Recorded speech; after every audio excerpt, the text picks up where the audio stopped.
For those of you that have been avidly following developments on Techlink, it won't have been a surprise that the Chancellor on the 23rd of September said we're cancelling the budget this year. We haven't got a date for when the new one's going to be, but you wouldn't have been surprised. You wouldn't have been surprised because you would have read our bulletins, which indicated that the Chancellor had asked for the 3-year spending review, so important to underpin the budget, by the end of the year, and had quite recently, I think on the 11th of September, asked the Office of Budget Responsibility to get together their economic and fiscal review, so important also for underpinning the budget, because with that knowledge and that information and those predictions, you can then think about what tax should look like. So combine that with then the latest set of COVID restrictions, which are apparently going to be with us for around 6 months. They might get worse, let's not go there. Together with the latest announcements on supporting employment, self-employment and businesses, it really isn't a surprise that the government have chosen to push back the date of the budget, to push back anything, not thinking that actually news and confirmation of what tax change might look like, but then that causes apparent anxiety. Well, surely we have to get some money in. Look at all this debt. How are we going to pay for it? Surely we need to do something. Well, absolutely we need to do something about it. The Chancellor has said as much himself. I mean, just have a listen to this. This was from the Winter Economic Statement, so forgive me for just putting my glasses on and just quoting this, but I think this really gives a good underpin to why that deferment has taken place and why we shouldn't be overly worried about that. The government's economic response seeks to protect jobs and livelihoods in those areas of the economy that are most affected in the short term.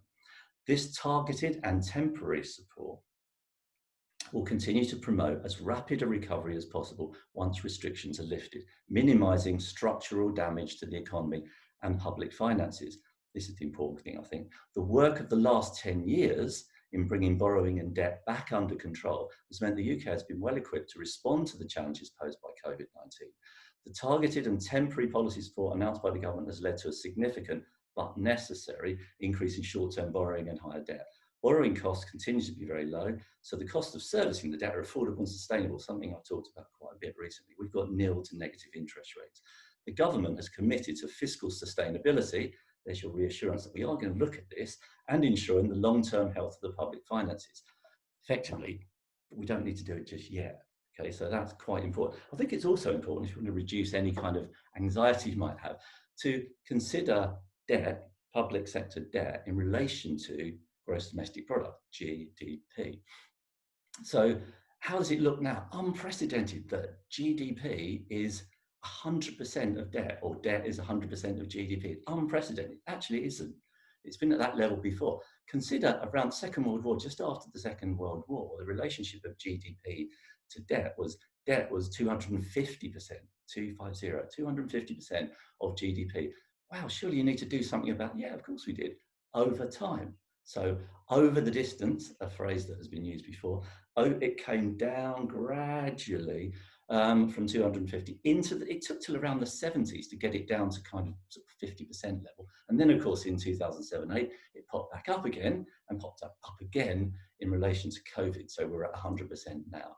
So most people, I'm not an economist, but economists will certainly say it will be a long, hard slog to move it down, to move that relationship down to be more sustainable. So move it down from 100 to, less than that over time through a combination of things. And one of the key things is to change the relationship is make GDP higher. And then the relationship with debt looks better without even doing anything about the debt. So get the economy moving, basically generate more money. That itself will generate more tax, which will be a contributor to getting on a more sustainable footing, of course. Of course, spending less, but not austerity, will be another way to help. Well, this is a combination of things will help, and maybe a little bit of inflation, which definitely helped post-war, will probably be less help in relation to the current position because of low inflation rates. And the fact that before, when you issued gilts, many of them were just nominal value to be repaid. And of course, if you have inflation, the real value of that nominal value falls quite a bit. 25% roughly of government gilts these days are index linked. So a combination of measures we will see. We will see a budget at some point, probably towards next spring, and a budget that will be designed then and with a structure put forward for the future, and certainly with some structural tax reforms that over time will then contribute to that readjustment of the GDP debt relationship. We'll certainly see that, but we don't know when, and when we do get it, it will be with the benefit of the greater information that the Chancellor has. So over the next 6 months, because we're in uncharted waters. We don't know how it's going to go from a clinical standpoint or from an economic standpoint. So we'd be better placed to make those decisions with that information, which is why we've got the deferment. We, of course, will be keeping track of those developments through Techlink.